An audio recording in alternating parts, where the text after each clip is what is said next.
following is a production of peanutbutterdisaster.com and may contain views and language not suitable for all listeners. Audience discretion is advised.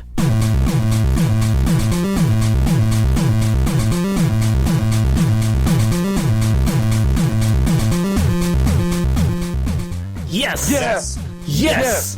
Yes! Yes! Yes! Hello, everybody, and welcome to Smark My Words, Peanut Butter Disaster's premier wrestling podcast. And my name is Kira Kennedy, alongside my broadcast colleagues Mean, Maggle Keen, and Tex Rockwolf. You may notice there's not as much energy, and there's two reasons for that. One, I am sick, and two, this week is kind of marks a somber occasion, as you can tell by the title, hashtag thank you, Daniel Bryan. Daniel Bryan, a well-liked wrestler, I'd say, by the IWC, has been forced to retire. He's so over that they're gonna have to find new words to describe how over he is. So on our Macho Man scale of coolness, would you say he's a solid Randy Savage? It's really hard to say that on the Macho Man scale of coolness. Anyone but Randy Savage is a Randy Savage, but just this once, yeah, Daniel Bryan's a full Randy Savage. Full. And a vegan. I mean, who would have thunk that business? Yeah, well, the funny thing is, he actually had to stop being vegan for a while because he found out he was allergic to soy, I think. I read somewhere on that. Goodness. A vegan's worst nightmare. Certainly and my personal happiness. I'm personally really hyped up right now, but that's mostly because I took a lot of pre-workout and then raced my workout to be here. So I'm really excited about absolutely nothing right now. But I am sad about Daniel Bryan. Yeah. It's buried in there somewhere, but I am sad to see him go. He had one of the better stories of the past few years, especially like long-term storylines. Yeah. I guess the most there's two positive things to say. One is he's going to live. That's great. He's not going to wind up like Benoit. Yeah. And you Brie Bella fans, you shut up. So that was a dark one. The second thing is at least his story can't be ruined. It ended kind of anticlimactically in its sort of sequel area when he was poised to get back to the top. But at least he managed to get to the top and have one of the bigger WrestleMania moments of all time. Yeah. Yeah. On a kind of dark note, because I was talking to you guys about how I might possibly be turning heel this episode, I kind of find it funny that in the Indies, a common chant that started at the beginning of his match was, "You're going to get your fucking head kicked in." And ironically, and I'm sorry, Daniel Bryan Marks, I have to be the guy who makes the dark humor here, Daniel Bryan kind of got his fucking head kicked in. Indeed. A few times, yeah. The fact that he said, I think it was when he started when he was 18 and he almost immediately had like 2 concussions or something. 5 concussions in the first 3 months. Jesus Christ. Yeah. Yeah, this is a guy who has taken a lot of punishment. I would say probably unnecessarily at times. There is a certain... well, they call it high risk for a reason, Maggle. Oh my God! I should have never suggested you with a JBL of this podcast. Well, and that's the thing. That's part of. Let's set the record straight here. Daniel Bryan, part of his genuine appeal. I think perhaps the biggest thing was his joy to be doing what he was doing. But that being said, I think people really liked his recklessness. I think people really liked his high risk style. I think that was a big, cornerstone of his appeal as well. Yeah, and I think those indie roots are what made him kind of be the people's champion in a way that The Rock never really could. You know what I mean? Yeah. Yeah. He looks like a goat, but he acts like a ram. Yeah, pretty much. He put his everything through hell, and when you do that, you got to face the consequences eventually. And I don't know if he, considered that during his career or just at the end, but he is dumb enough to be a vegan, so maybe not. All the vegan listeners scurry away. Apparently, there's 2 heel turns this week. Fuck you, vegans! Suck a dick. Eat a steak, you bitch. Oh, well, that's funny because there might actually be 3 fellas because Earlier today, I'll tell you this: I'm a Redditor. I'm involved in one of the Reddit wrestling communities, and I was just looking on there, and the internet wrestling community is I hate to say it, and again, I'm going to sound like a monster here, but I think like the level of sadness and mourning and in the treatment like someone died. Well, that's the problem is that he didn't die. He's alive. He's still with us, and we're going to get a lot more entertainment and joy out of Daniel Bryan being a part of this industry. His role is going to change, no question. But I mean, could you imagine, within 1 year, I guarantee you they're going to be putting him in a GM position on one of the shows after the Authority angle finally runs its course. Are you kidding? The Authority angle's like a man can hope, Kara. A man can hope. But I said basically, this whole, and I think this is true. I think the whole thing has kind of gotten out of perspective and not lining up with the level of mourning people. Like I said, he didn't lose, fellas. He got to live his dream. For 16 years, he got to main event WrestleMania. Right, he got to main event WrestleMania. He left when he was at the top of his game. He didn't stick around for years longer than he maybe should have, and we never had to see him out there broken down and beaten up. And we like the Tommy Dreamer stage, Daniel Bryan. We didn't have to see that, and we never will. We'll remember him like this, as a wrestler. And there's a lot to that. There's a lot of value to that, and. Yeah. I have never seen so many downvotes. I became the villain of that community for a short time before the downvotes eliminated that post from existence. Well, I can tell you one thing. You're probably only the second biggest villain in this story, because I actually read a story that somebody got kicked out for doing the na-na-na-na, hey, goodbye. And instantly, like, as soon as I read that story, that kind of hit a fucking rage button with me. And I think that whole audience sucked. Yeah. I mean, that's the worst, don't get me wrong. I mean, that's pretty fucked up. But, that whole audience was just like, oh, I have concussion, or I've had a lot of concussions, my brain's all fucked up. If I keep doing this, I'll either die or kill everybody. So I'm retiring. Boo. Don't boo him, you fucking queer, or you assholes, whatever. What the fuck is wrong with you? He is saving his life, and you're booing him. What a bunch of fucking cocksuckers.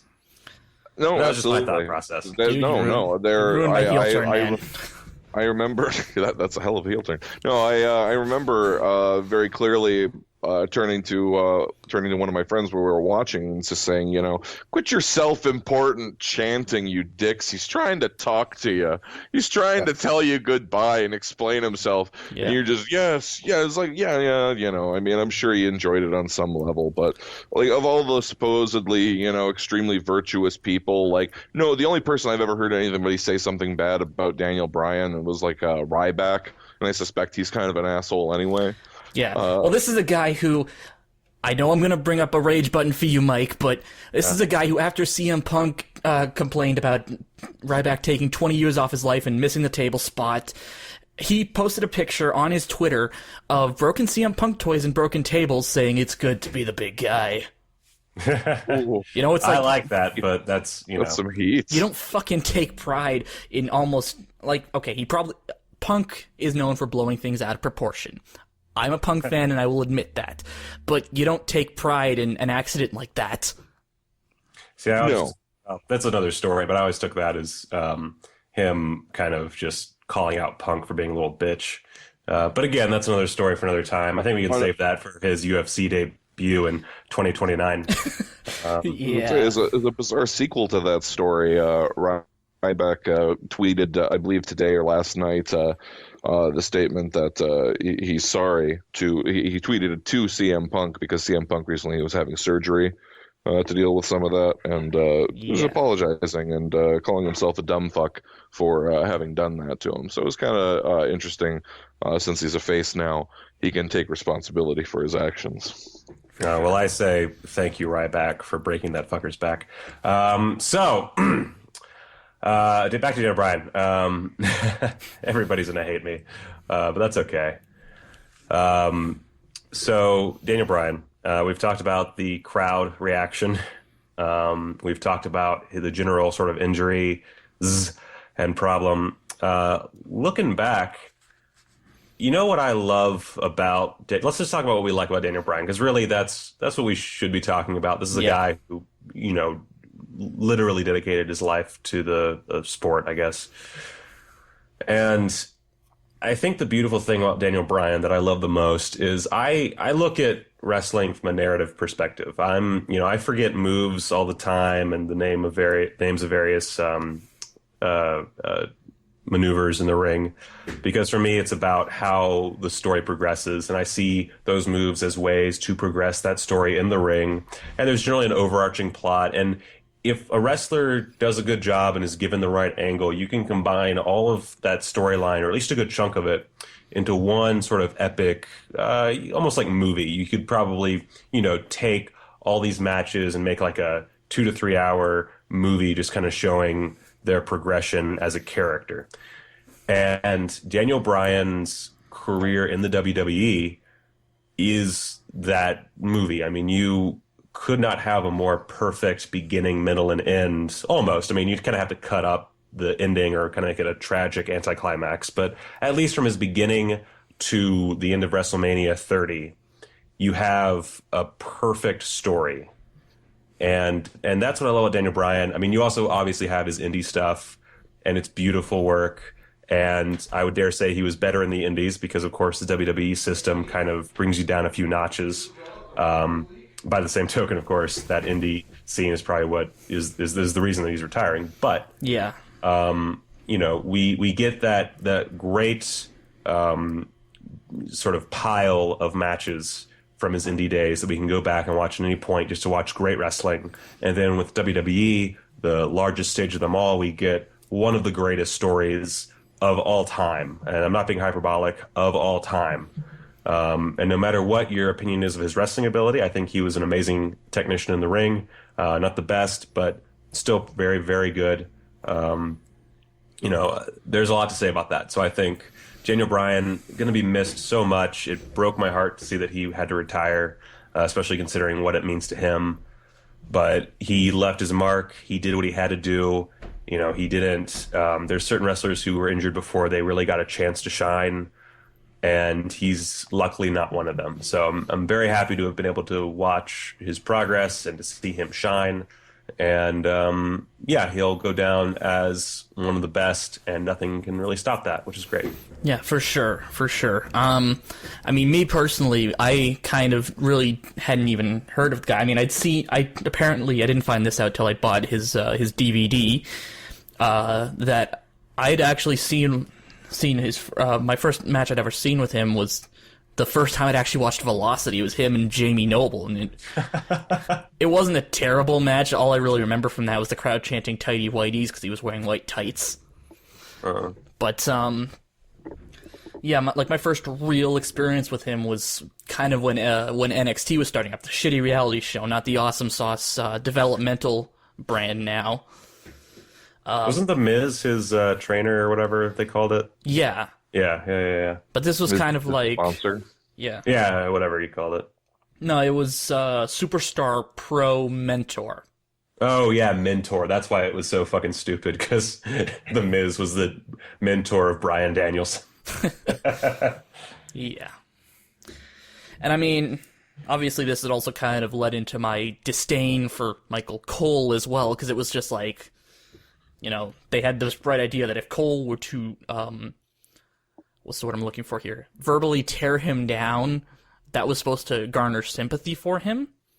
I mean, it kind of worked for me because it was like, oh my god, shut the fuck. But it was more in the case of, I want somebody to kick Cole's fucking head off, not, oh wow, this poor guy, he's being verbally torn apart for no reason. By a man with a soul patch, yeah, I gotcha. Yeah. But then it was kind of like after the whole incident of him getting fired because it wasn't nobody made it clear what was PG and what wasn't during the Nexus attack, which, by the way, that was kind of a stupid move. You know, they should have clarified it to them beforehand. Mm-hmm. But it's kind of after SummerSlam 2010 where I kind of started really getting behind him. Just, I'm a sucker for the underdog. That's kind of the thing, you know? I was one of the many people who kind of got behind Ray and didn't care how many matches he won or lost when he had his first World Championship run. And just, I like a good underdog story. Well, and you should. And what's interesting about Daniel compared to the state of the current WWE roster and storylines is that he's an authentic and believable underdog. The fact that he is so short and he is so, you know, underweight and undermuscled compared to the other big players on the main event scene, you know, you legitimately wonder how he's going to take down someone like Roman Reigns or someone Triple like H. Sheamus or Triple H, you know, or Randy Orton. You got to wonder about these things. Yeah. And so, I mean, he kind of did make it possible for them to tell what may end up being, I think, you know, Michael has mentioned, kind of hinting at this back, but the most realistic and believable underdog story that they've ever had. Yeah, for sure. Like, Yeah, I agree. Roman And Reigns, like, how am I supposed to believe that this man is an underdog? You've demonstrated his thing. That's last week. That's last week. That's We've last already week, established but, that Roman Reigns is a pussy. He's a He's a pussy, bitch. but we're sold on him supposed to being an underdog, and I just don't know what kind of head trauma occurred to the writers that they thought that this would be the next, you know, Daniel, the inheritor of that mantle from Daniel Bryan, Roman Reigns, you know. Yeah, I mean, I think the problem is they saw Daniel Bryan's rise to the top and they assumed, oh, it's because of the Authority. So if we put Roman against the Authority, people are instantly going to cheer him. Yeah, no. It's not quite the right formula. Missing a few digits there. Mm-hmm. Daniel Bryan is sort of not a once in a lifetime type thing by any means. I mean, there's other similarly sized wrestlers, similar style, I suppose. I mean, Dean Ambrose. I think, you know, and this is again me being a bit of a Dean Ambrose mark, but I admit the guy's faults all the time. But like Dean Ambrose is a perfect underdog. You know, he's different enough from Daniel Bryan with his whole "I'm kooky" personality. I think we've established this before. Ambrose is not crazy. He's just very, very stupid. Yeah. There's my fucking heel turn. Ambrose is not me, crazy. Brock, F5 me. But point being, you just, the size thing is important, but, you know, for an underdog to work, it has to be someone who you can see physically not being able to stand up to their opponents and finding a way to do so. Daniel Bryan had a very aggressive technique, I guess you could say. He was very smart in the ring, and that's what helped him a lot. You know, you could easily apply that to Dean and just be that because he's so stupid and can take a beating, like that's what gets him through it. And there's other wrestlers you could do the similar thing. I'm just using Dean because he's the closest to the top right now. And even that's not saying too much. Yeah. But, you know, it's not that hard to replicate it. It's a matter of who's replicating it. And yeah, obviously, we cannot go an episode without talking about this. Roman is not that person. No. But, you know, they definitely... You got to do your best to try to plug people into different, you know, roles. Yeah. You know, I mean, Dean Ambrose, for example, I've always seen as more of a potential Stone Cold, which isn't to say that, you know, either one of them, you know, or how Seth Rollins is frequently called like the next Shawn Michaels. You know, I mean, it's archetypes. You know, these wrestlers can fit in with these archetypes really well, and it isn't really to say that they'll be, you know, that anyone can fully replace Daniel Bryan or anyone can fully replace Shawn Michaels, you know. Yeah, we're never talking about fully replacing. We're just they have analogs in the industry, which, I mean, you only have so many characterizations, so that happens. But it's about kind of, that guy's sort of like this character, so maybe he'll be the next one, and he'll have a variation of that type of character. Stone Cold was an anti-hero.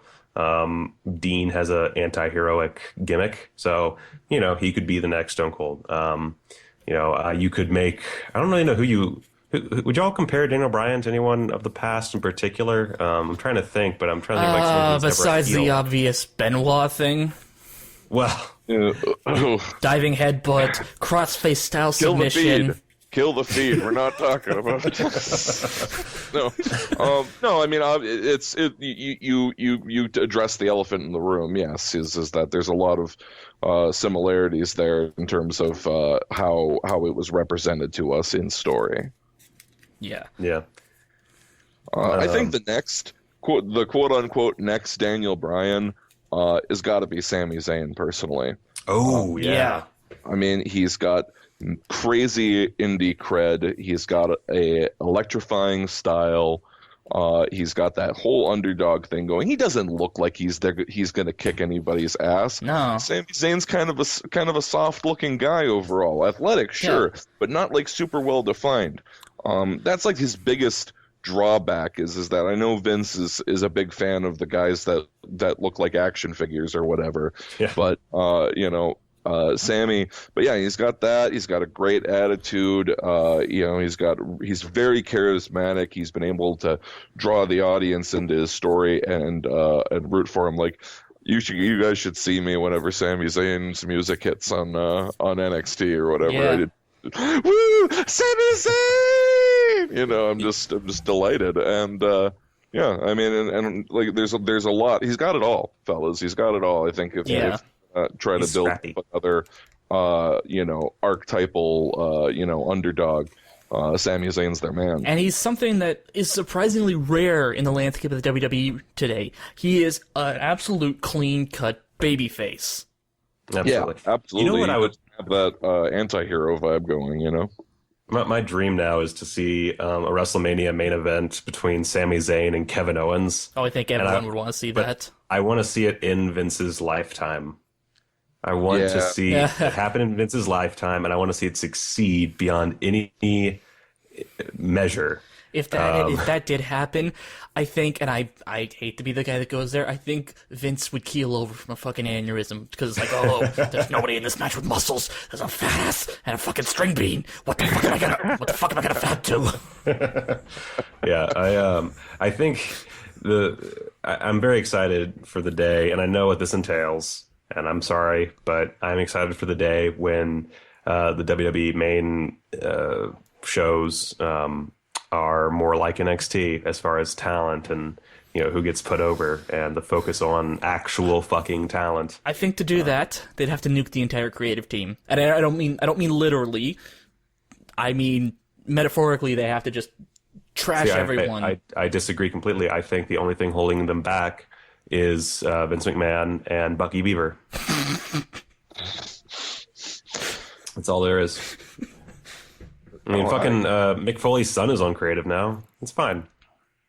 They're just being held back by fucking Gandalf the Grey, and all I have is Bucky. That's the only name for him. No, I mean he's hanging on. He's a healthy fella, Mr. Vincent Kennedy McMahon. I love that clip of him trying to open those plastic balls or whatever. Yeah, that's you beautiful.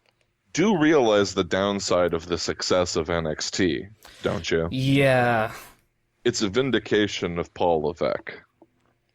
I mean, here's the thing. Trips.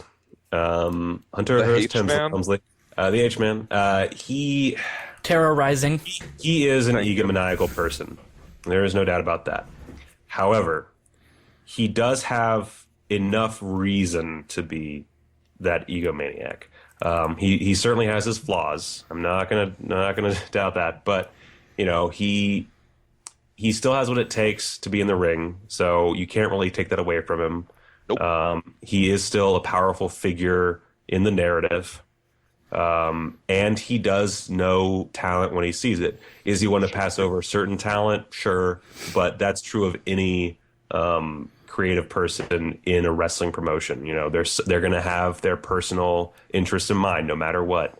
And I think that his personal interests are far superior to those of his father-in-law. So I will accept his, us as an audience feeding his ego by the truckload. It's allowed. I think the problem with that is that he's very inconsistent with the character. You know, on the main roster, he's like one step down from being the fucking devil. Yeah. But on NXT, it's like he's Papa Bear. Yeah. Yeah, I hate that. I wish that because separate characters. They're separate characters. Yeah, well, and that bugs the shit out of me because sometimes they pretend NXT doesn't exist, but other times it does exist, and it's this weird like negative zone. I have no idea what creative in WWE needs to buy a whiteboard and to set down some motherfucking rules. And one of those needs to be between NXT and the main stuff. You need to have some consistency with characters. As it stands, yeah, he has this weird fucking Jekyll and Hyde thing. And when he goes to NXT, it's his baby, and he turns into nice guy Hunter Hearst Helmsley. And then when he goes back to the main roster, he's just the King of Kings, Triple H, and he's an asshole. And he takes a magic potion and his golden shovel and a golden shovel, and it turns him into the head of the Authority. And that's my kayfabe reasoning, as shaky as it is. I love it.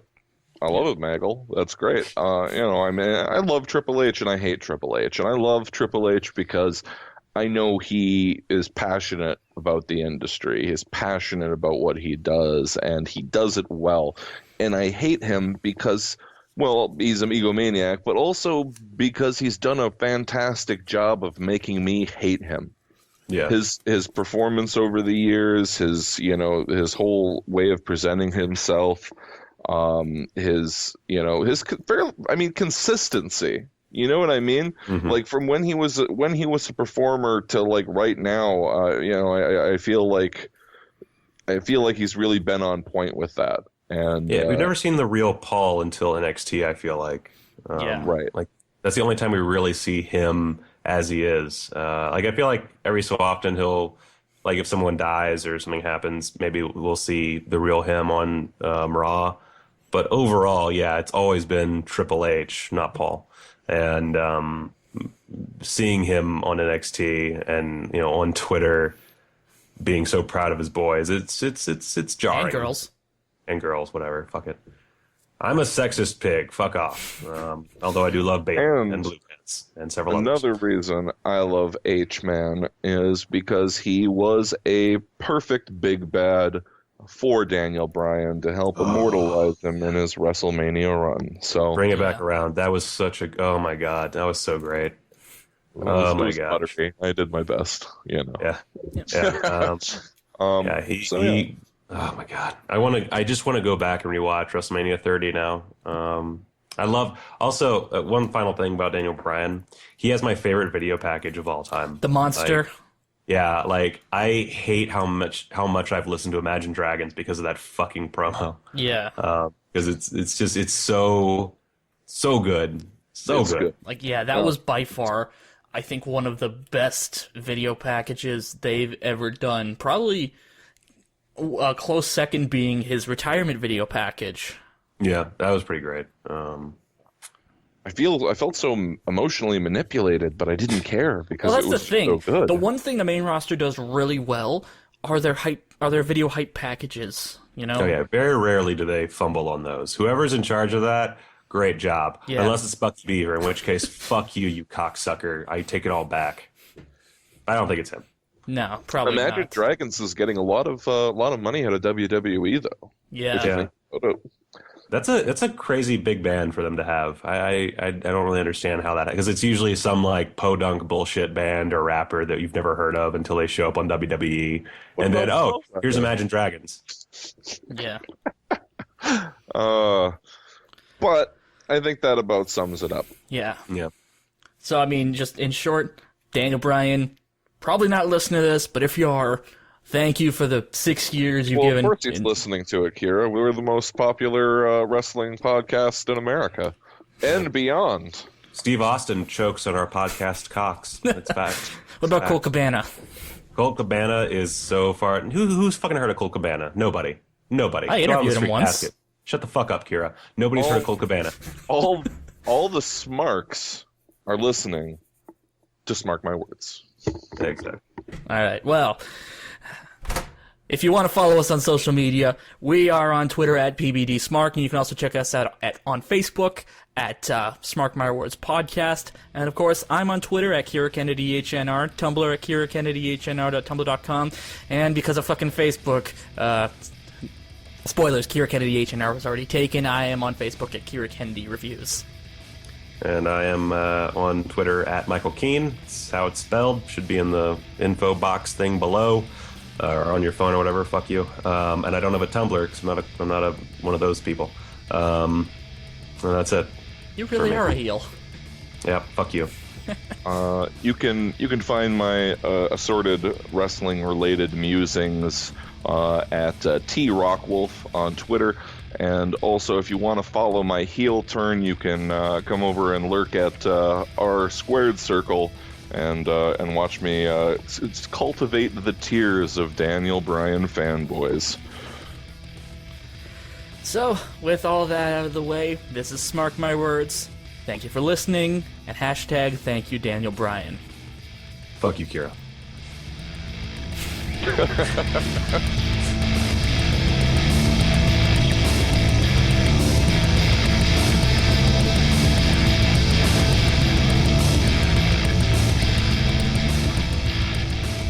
Smark My Words is hosted by Kira Kennedy, Tex Rockwolf, and Michael Keane. Our opening theme is Temper by L Tigre Ultimo, who you can find out more about at facebook.com/L_Tigre_Ultimo, as well as soundcloud.com/L Tigre Ultimo, all one word. Our ending theme is Summon the Rock by Kevin McLeod, who you can find out more about at Incompetech.com. The following has been a production of PeanutButterDisaster.com.